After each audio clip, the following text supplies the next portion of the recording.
Congratulations, everybody. Hi, folks. This is Boosting Your Business by Hiring the Most Fabulous People to Work for You. My name is Valerie Van Booven. I'm a registered nurse and the co-owner of LTC Expert Publications, and we are super lucky to have our presenter today, Steve the Hurricane Weiss. He's going to talk to us all about boosting our business and great hiring practices. So, hi, Steve. How are you? I am doing fantastic, Valerie. How are you? Awesome, and happy birthday, by the way. Everybody, today is Steve's birthday. We Thank have it recorded you very for much. history. Old fan. Yeah. So I am going to change the screen over to you and let you go ahead and get started, and then when we wrap it up, I'll take the screen back. So hold on a second. You got it. Okay, it should be you. And I will show my screen. Okie dokie. So, folks, I hope you're all having an awesome, fantastic Thursday afternoon. And I couldn't be more excited to be presenting this presentation to you all right now today, because managing marketing reps, hiring marketing reps is one of the most challenging, one of the most difficult things we as business owners in healthcare sales and marketing could ever have to do. We all know about how challenging it is to find good caregivers and good nurses and everything else or whatever, and that's unique in itself. But when it comes to marketing reps, a marketing rep is the person whose sole responsibility it is to drive referrals to our business. Every single franchise system that I've worked with and have spoken to, every single independent company that I speak to, they get referrals from three places. Number one, they get referrals from past and current clients. They get referrals from the internet, which, as we all know, Valerie is the leading expert on internet lead generation. And then they get referrals from direct referral sources, i.e., hospitals, rehab facilities, assisted living, or people making a direct recommendation to use your services. It's one of the most unique type of systems in any industry across the country, because we need marketing representatives, or we ourselves as the business owners need to go out and develop a trusting professional relationship with people who can make us referrals. Now, as a result of this, many people who are listening right now, or anybody who's thinking about hiring a marketing rep, be warned, many people hire the wrong person, or they go to hire somebody they think is a good fit, and they end up burning the person out, or it's a revolving door, or they're not compensating them the right way, or they don't know what accountability measures to put in place, or what a successful week looks like, or even who a successful marketing rep would be for home care, especially the private duty.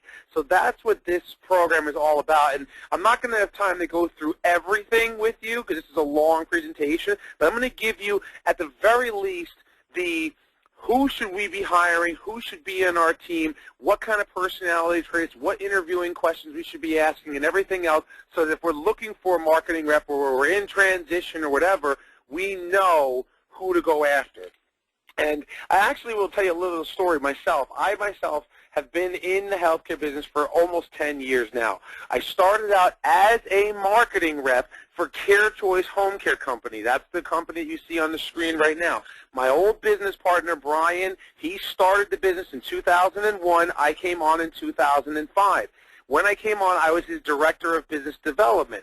Now, prior to me coming on as his director of business development, a.k.a. marketing rep, he had gone through 3 other people in about 18 months' time before I came on. During that 18 months, he had 0 growth of his business. As a matter of fact, he actually dropped a little bit from where he was when he first started trying to hire people. He didn't know who was the right fit or the right person. 1 person quit on him. 2 people he ended up having to let go.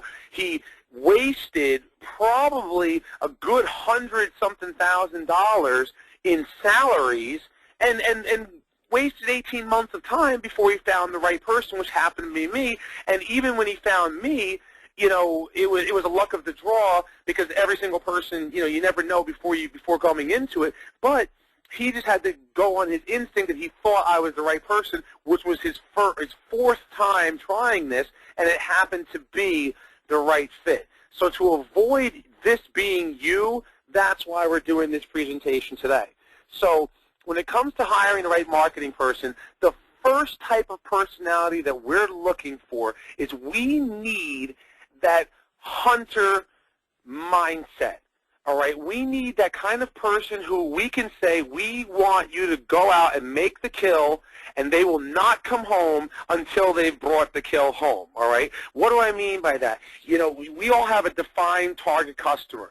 We're looking for people who are over 65, who have a certain income level, because most of us or all of us on this call are private duty home care. So we're looking for people who have access to funds, unless we're in a state where we accept Medicaid. Then we're looking for people who are on Medicaid.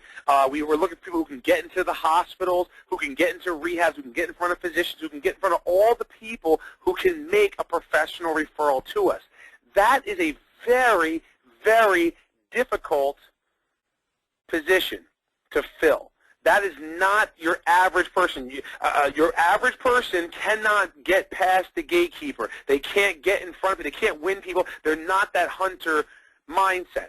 All right, the most successful people that I've worked with, and I've worked with hundreds of reps over the last couple of years, are that A-type personality, used to keeping a schedule, very proactive and involved, very, very busy individuals. Those are the kind of people that do very well with private duty home care. All right, you see alpha on the screen, you know, the AKA alpha male, alpha female, those people who are the leaders of the pack, the people that have that magnetic personality and everybody seems to gravitate toward them. They're almost like a natural-born leader.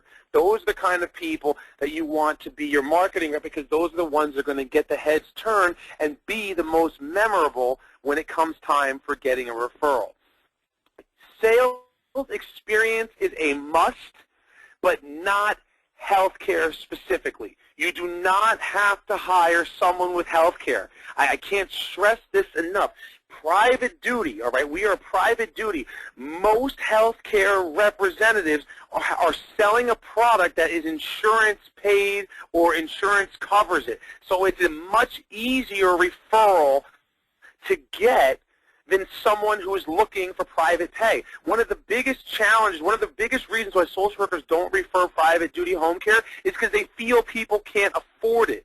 And then once they do make the referral, you have to be able to go in there and close the person and convince them to sign up for services and pay for it out of pocket. This is not a typical healthcare sales job. So your home health reps, even your assisted living reps, all right, assisted living reps usually are not good private duty home care reps. There's always exception to the rule. There's always exception to the rule. But in general, across the board, the clients that I've worked with, assisted living reps aren't usually good. Why? Because assisted living reps are used to selling a product that they can actually show off. They can show their building. They can show their services. You can meet the director of nursing and other residents that live in this building, see the activities, come try the food and everything. It's a tangible product. We are selling a service that's not tangible, so it's a much more difficult sell, and as a result, assisted living reps typically don't do well. Again, exceptions to the rule always, but more often than not, that is the case. Same thing goes with nurses or social workers, all right? Yes, there are some nurses that can sell. Yes, there are some social workers that can sell. Even Julie, who was one of my reps when I was the regional director of professional relations at Senior Bridge, Julie was one of the reps underneath me. She was a social worker, all right? So she was an exception. But for the most part, social workers and nurses are not salespeople, and it's very difficult to teach a clinical person how to be a salesperson.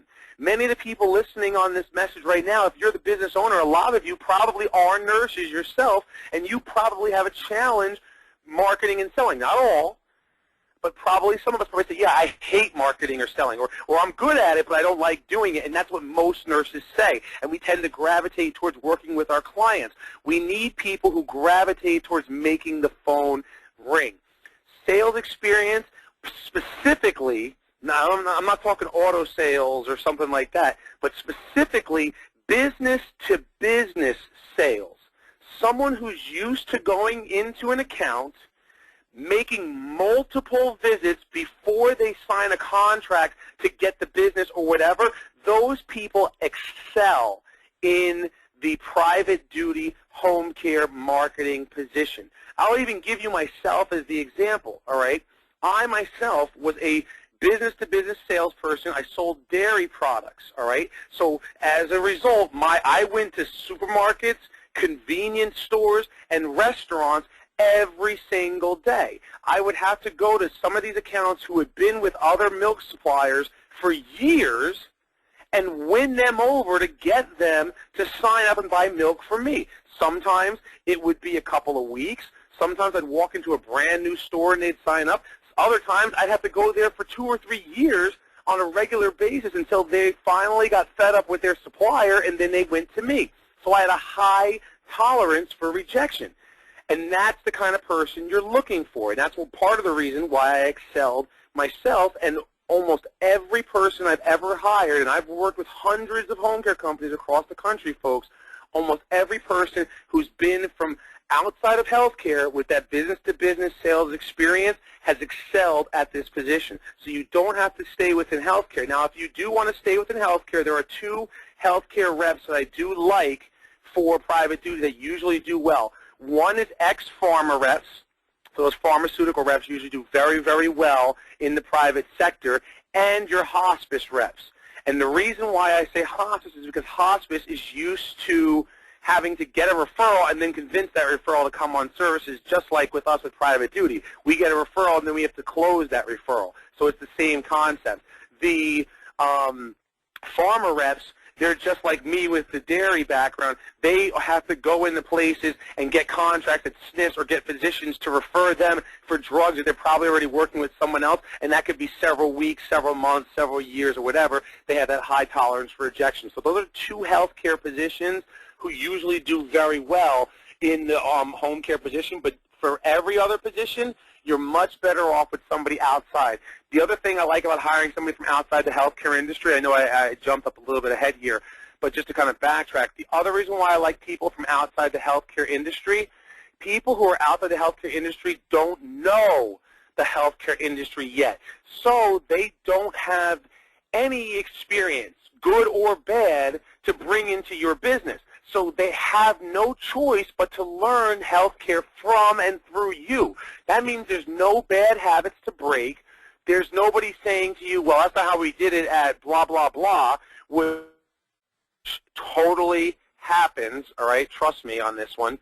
And that's the reason people from outside. And the final reason why you like people from outside is you don't have to pay top dollar. A lot of people say to me, well, you know, I want to hire somebody who has a whole bunch of referrals, experience, and connections and contacts and everything else. Yes, we all would like that, right? Most people love to hire me personally because I could go in there and get referrals tomorrow, right? But people like myself and people who are seasoned cost top dollar. You're talking about, in some markets, 6-figure salary to be a marketing rep. That's a lot of money, and a lot of times they may not have as many contacts as you think they have. Whereas I find, again, just speaking from the experience here, marketing reps that come from outside of healthcare, because they don't have any industry experience, you can get them at a lower rate, not a cheap rate, but a lower rate, give them 3 months to get established, send them to a training or put them through some training course, like some of the things that I offer or somebody else's. Doesn't matter. Just get them training so they know how to sell healthcare, and then the reps will go out and be very productive, and you'll save a lot of money in the long run. It may be a short-term loss, 3 months for them to get established, but after that 3 months, they're on their road to success, and they're out there killing it, all right? Next thing you want to do is you want to find somebody who excels in front of a crowd. Why do I say this? Because in healthcare marketing, you have got to schmooze. You have got to go to events. You have got to go to networking. You have to do your own events. You have to do lunch and learn in services, talking about your services in front of an audience.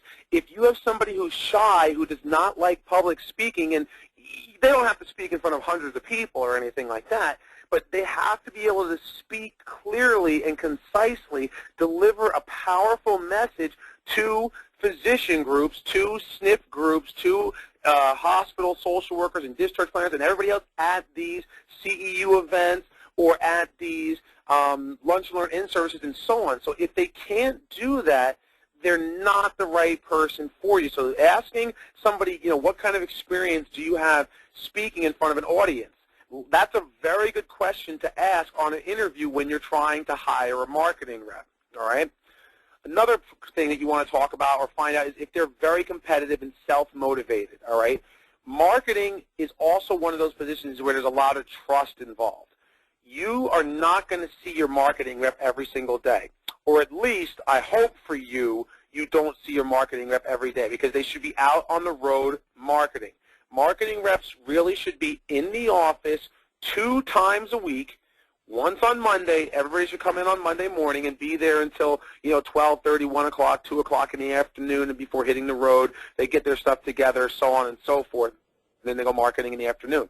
And then the second time they come back to the office should be Thursday or Wednesday. They should Tuesday, Wednesday, Friday. They should be out on the road, straight from their house, marketing all day long. That's what you want with your marketing rep. So because of that, they need to be self-motivated. So they need to be able to keep that energy, keep that mojo, keep that flow going, keep at it, have that, again, that high tolerance for rejection, which I had talked about earlier, and just keep going at it until they come back with the kill. The competitive side of it, look for extracurricular activities on their resume. If you hire somebody on the younger side, they probably will put down their high school athletics or college debate team or organizations they were part of, Phi Beta Kappa or whatever fraternity. Look for that extracurricular activity in your younger folks. In your older folks who are applying for the position, you know what I mean by older folks, people who are later on in their professional development, look for people who are involved in their church, nonprofits. Are they athletic? Are they involved in the chamber? People who are busybodies, who can't sit still, those are the kind of people that you want. Because if they're competitive, these are all the kind of things that competitive people do.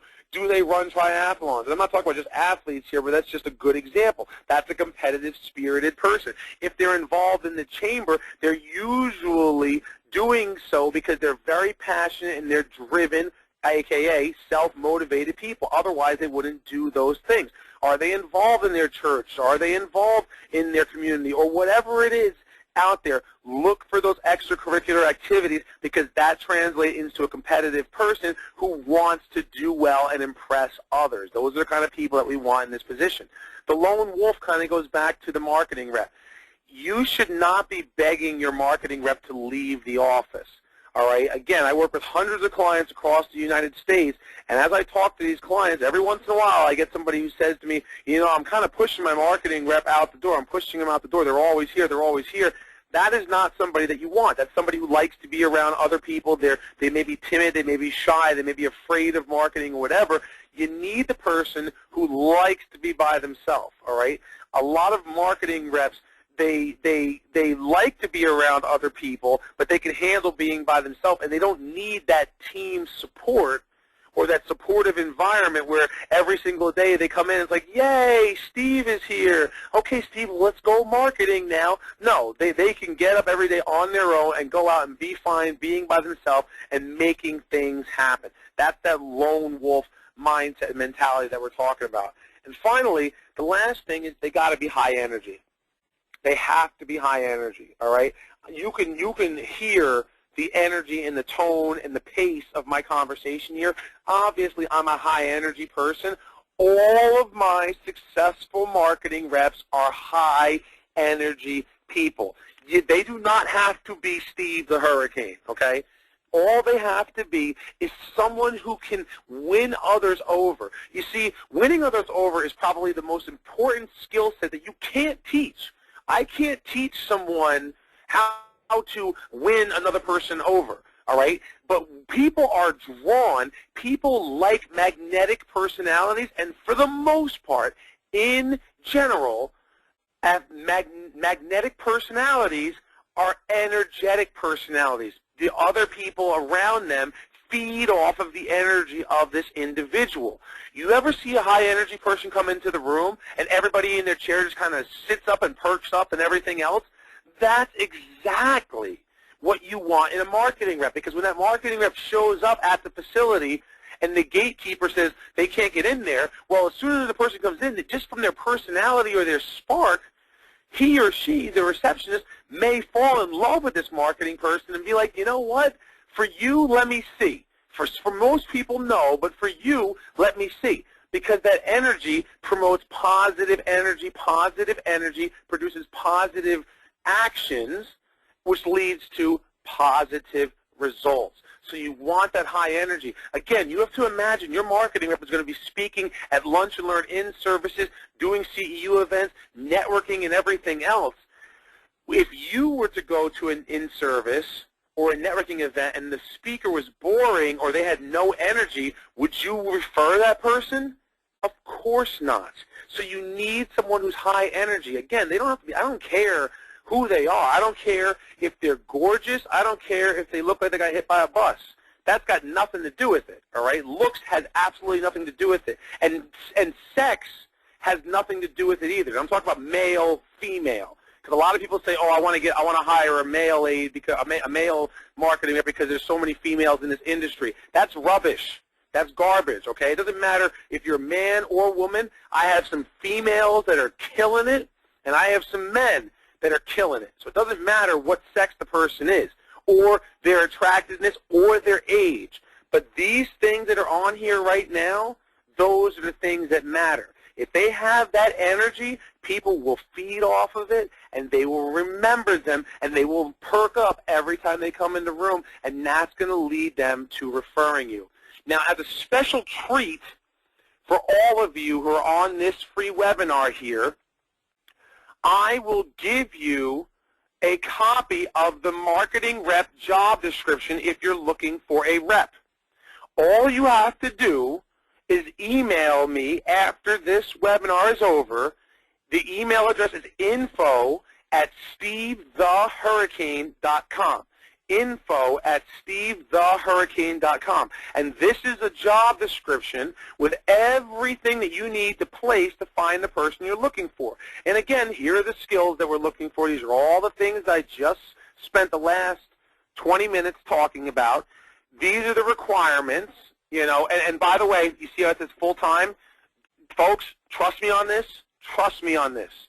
Please don't hire a part-time marketing rep. It just doesn't work out, all right? More often than not, because there's always exceptions to the rules, more often than not, a part-time marketing person doesn't work out. So if you can't afford to hire a full-time marketing person, then you need to go out yourself and grow your business before you can bring on your full-time person. But it needs to be a full-time person, all right? And then you see the other requirements down the bottom there. And basically the description is self-explanatory. You know, seeking out an individual who is self-motivated, driven, and acts independently of others, excels at creating new contacts for an external marketing position in healthcare. All right, what does that mean? That means somebody who's not going to be in an office. All right, the ideal candidate is required to submit weekly reports, track referral source development, obtain closed leads, run events, and manage his own schedule. All right, that is exactly what the person needs to do. All right, if they don't like submitting weekly reports, that's probably not somebody that you want to hire, because you need to be able to track what they're doing for ROI and everything else.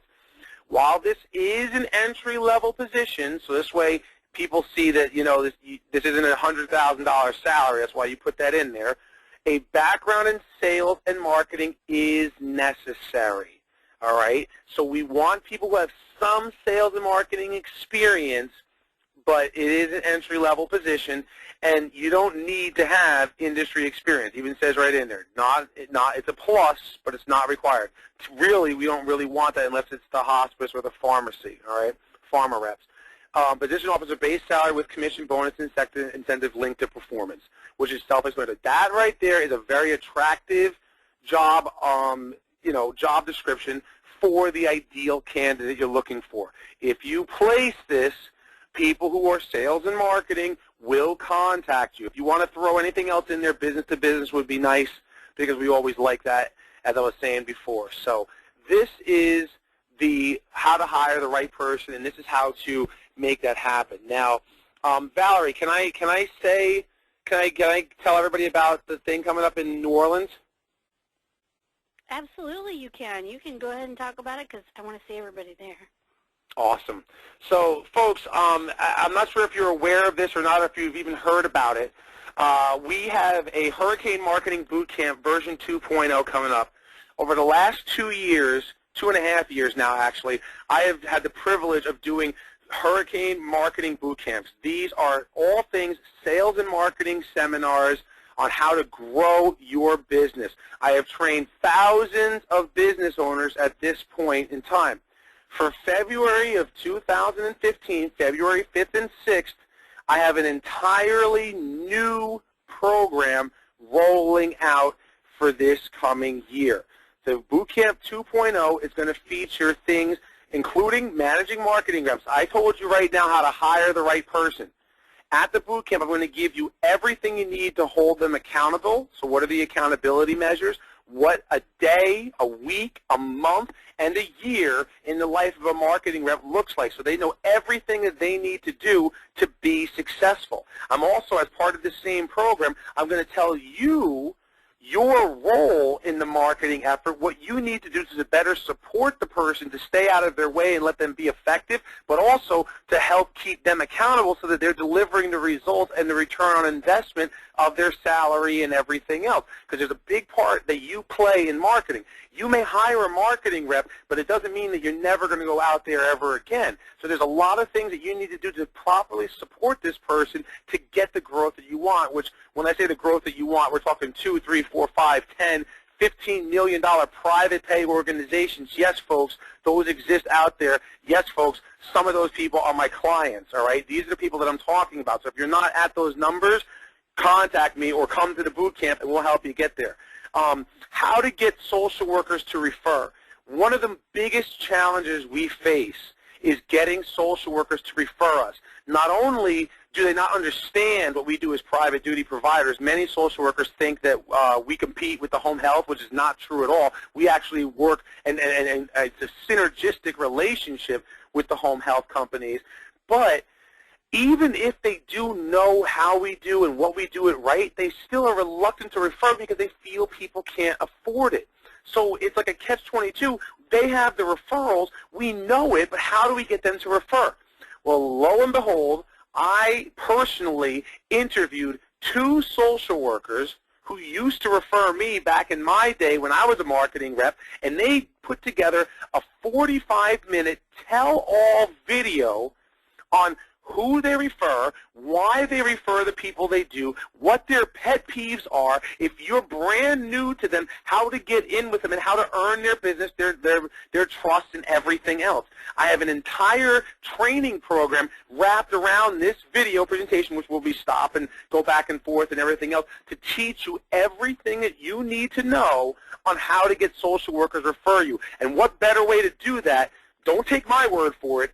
Hear from the people who are on the front lines every day. And one of the 2 actually works in a closed hospital system, and she still talks about how she refers people that she knows, likes, and trusts, but how to get in there. You can't miss this event. We're going to talk about closing, all right? Closing. A lot of us on these calls, we're all trying to close our business, meaning close new clients, but we're not. We want to be the lowest price in the area, the lowest price person, right? We're always concerned about price. My clients close at a 90% closing ratio, even though they are among the highest priced people in the area.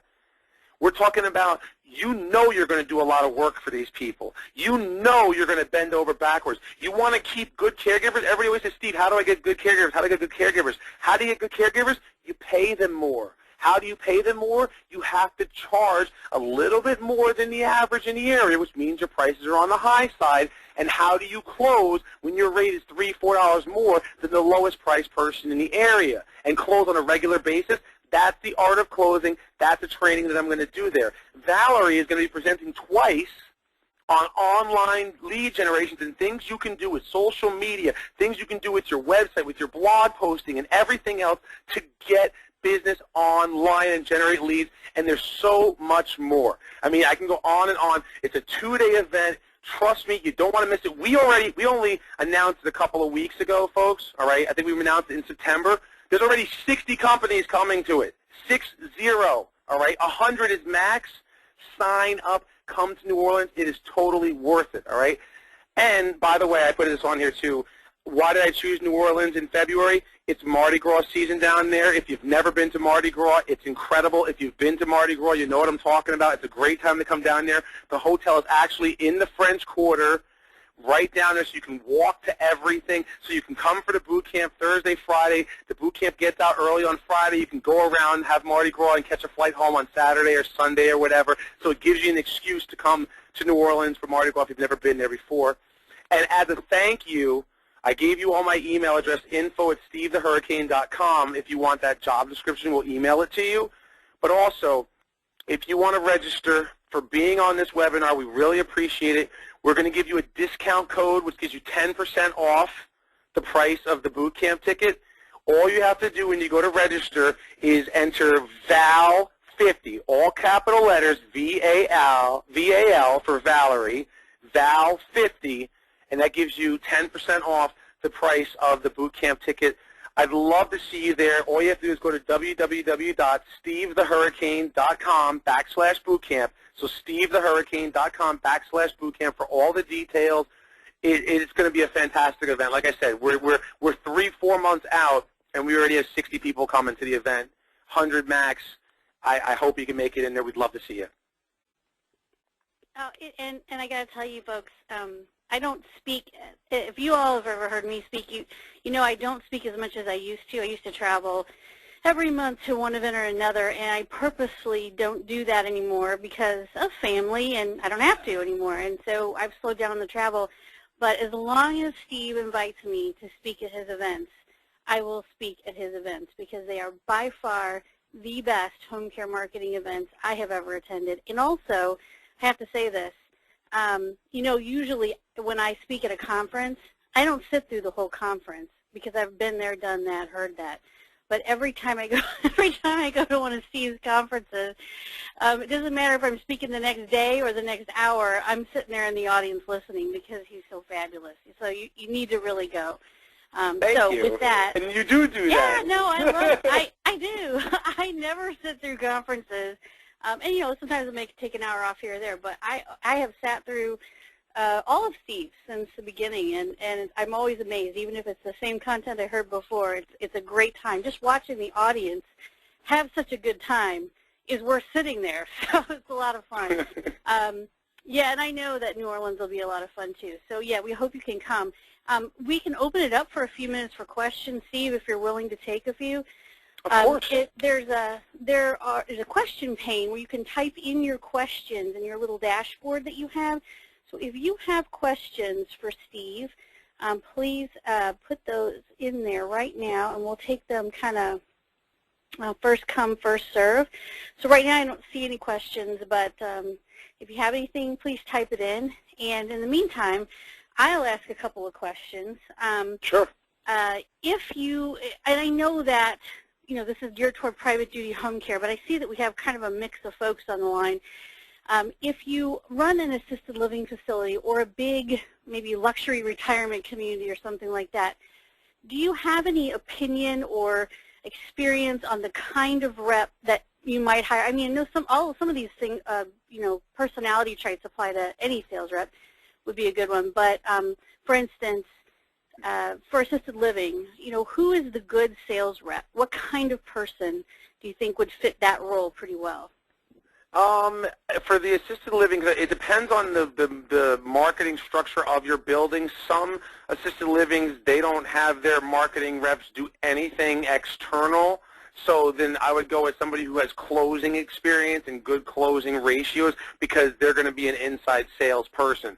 Other assisted livings where they have people in a dual role what I would say best for the assisted living, and we've actually had assisted living people come to our events. Dallas, I know I have like 3 or 4 people. So did Ohio and New York City. So we do get a lot of assisted living people that come to the events too, because the marketing style is very similar. The people who do the external at the assisted living, the skill set that you want to make sure you have is somebody who's good at coordinating events. All right, as an assisted living marketing person, they almost all have a budget where they should be doing at least 1 event a month, if not more than that. So you have to be able to coordinate the event, work within a very limited budget. It may be a decent budget, but still limited, to make the event successful, food and everything else. And then most importantly, not just do the event, but get people to come to it. You know, and the days of just sending out an email or faxing people to come to an event are over, because everybody does events. So as a marketing person, you need to be able to go out, pound the pavement, invite people to your event, get them excited about it so that they're willing to drive over to your event and see it. And note, that's a skill set that a lot of people don't necessarily have, but is very, very important when it comes to assisted living, because you have to show your building off. Sure. And that all sounds totally appropriate for assisted living and retirement communities. And we do have a few questions that have come in. And the first one is, what services do you, Steve, provide to help with the hiring process? Oh, well, thank you so much. Yes, we actually can screen and interview people for you and help you in the job selection, like hiring the person, give you compensation plans, go over all of the structure that you need for that person to be successful. We have packages together that we can sell you. I would just say, again, contact us, info@stevethehurricane.com, and we can help you with interviewing people and hiring the right person. I am thrilled to say that when we hire somebody and train them, because we do training as well, we have an 80% retention rate, which is extremely high. So if we hire 4 people out of 5, 4 stick and do extremely well with it. There's always that 1 out of 5 that doesn't, but 4 out of 5 is much, much better than what most people average when they come to hiring marketing reps. Absolutely. Let's see. This is a good one. I don't know. I'll be interested to hear the answer. How do you prevent your reps from leaving with your referral sources when they quit, or if they quit? You don't. That is a challenge. A lot of people have non-competes. Non-competes traditionally do not hold up in court unless they were to go straight. So, say I don't know what kind of business this person is from, but I'll just use some national names. Say I work at a Right at Home, and I go and I quit the Right at Home, and I go right across the street, and I work at Home instead, right? And then I go to all the referral sources, and I say, stop referring Right at Home, refer Home instead. That is a direct violation. You can enforce that, and you'll win. If the person leaves and they go from, your company, you're the Right at Home person, they leave you, and then they go to an assisted living, you can't do anything about it. If they leave you and they go to a home health company that's not private duty, you can't do anything. You really can't enforce people from going into your referral sources. Now, if they're slandering you and saying don't refer them and everything else, whatever, and you can catch them and you can actually prove it, then you can enforce it. But other than that, you really, really can't enforce a non-compete. Now, one of the things that I do recommend is having a healthy bonus structure and paying your people and giving them raises accordingly as time goes on. One of the reasons why I stayed with Brian for as long as I did, even though I loved Brian. So Brian, he didn't have to give me crazy raises the way he did, but what ended up happening was after 4 months on the job, because I was doing such a good job in the community and making the phone ring, everybody wanted to hire me. So I started getting job offers for salaries that were like $30,000 a year more than I was making. So, here I came in, I was the low man on the totem pole, 2005. I was making like $40,000 base salary in my area. That's low for a marketing rep, and I was getting offered $70,000 salaries plus commissions. So in January of 2006, so 6 months after I'd started, he sat me down and gave me a raise, and he bumped me up to $70,000 base salary because he never wanted to lose me, because I was worth it to him, and he basically offered me what everybody else would offer. So if you have a good rep and you start to see it, and 6 months is a good window of time. In 6 months, you'll know if you have the right person or not, and if they're killing it out there, you want to keep that person, give them a raise to be comparable to what the assisted living communities and other facilities, because facilities usually pay more, sometimes hospice, sometimes the home health, give comparable to what those guys give as a base salary after you found your diamond in the rough, and that should help you to keep your marketing reps so you don't ever lose them. Awesome. Awesome answer. Okay, so another question, and folks, if you guys have questions, be sure to type them in. If you already have a marketing rep that stays in the office most of the week, what's the best way to manage them to stay out of the office and market? Are they even salvageable? Very good question. This, and I've seen this happen before, so what I would say is look at the size of your business. If your business is servicing over 2,000 hours a week, which is that's a healthy-sized private duty home care company. 2,000 hours, you should be doing about $2.5 million a year in that volume ballpark. You could afford to have an internal marketing person and an external marketing person. If you're not doing that kind of volume and they're stuck inside, there's a couple things you can do.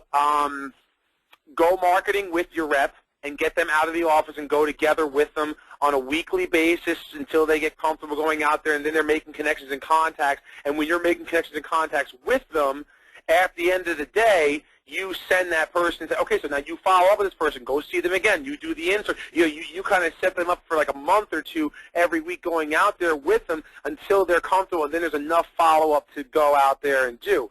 So that's one thing you can do. Another thing you can do, I'm not trying to sell anything here, but maybe if we were to work with them for a couple of weeks, a couple of months, we can help you do that. I know we have all the structure in place, and we work with reps, and a lot of times one of two things happens when we start working with a rep. Most often the rep is successful, but every once in a while we get a rep who is suspect.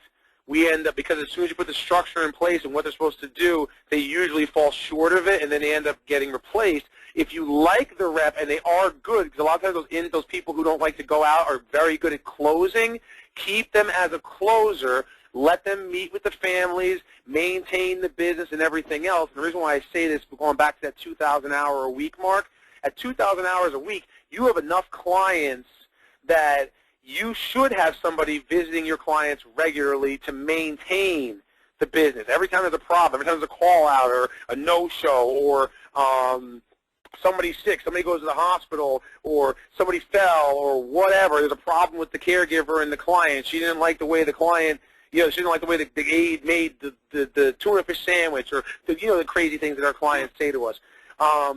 If anytime that happens, having that inside salesperson go out there and diffuse the situation is very good. I know for me, when we got to 2,000 hours, that was like a plateau where I had so much business I couldn't stay out marketing because I was kind of maintaining the business. And we brought in a client service coordinator who was basically like that internal salesperson, and she helped to maintain the business, and that freed me up to go back out there. So I got us to 3,000, 3,500, 4,000, 4,500. We ended up getting to 6,500 hours a week before I left the business, and that was because I had somebody freeing me up. So that's kind of the route that I would go with the marketing rep. Either go out market with them, give them some kind of a program like my program or another program that's out there so that this way they have structure.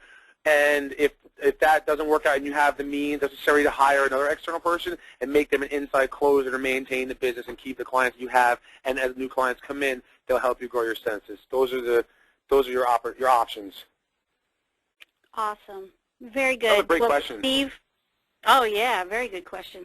Steve, I want to thank you for doing the webinar today. I think everybody got more than enough gems out of this one alone to go out and learn how to hire better reps. And don't forget, folks, to email info at it's Steve. What's the email address again? It's on the info at stevethehurricane.com. Info at stevethehurricane.com. Be sure to email him for that PDF, for that Word document. That's the job description. And if you're going to go to the boot camp, you're thinking about it, be sure to sign up and use VAL50 so you get your 10% off. Yay! Okay, I think that we're going to call it a day here. I'm going to send out the recording to everybody, And for those who did miss the webinar, I will send the recording to them and to you, Steve. So thank you so much, and we'll talk again in a few weeks. Thank you, everybody. God bless. All right. Thanks, everybody. Bye-bye.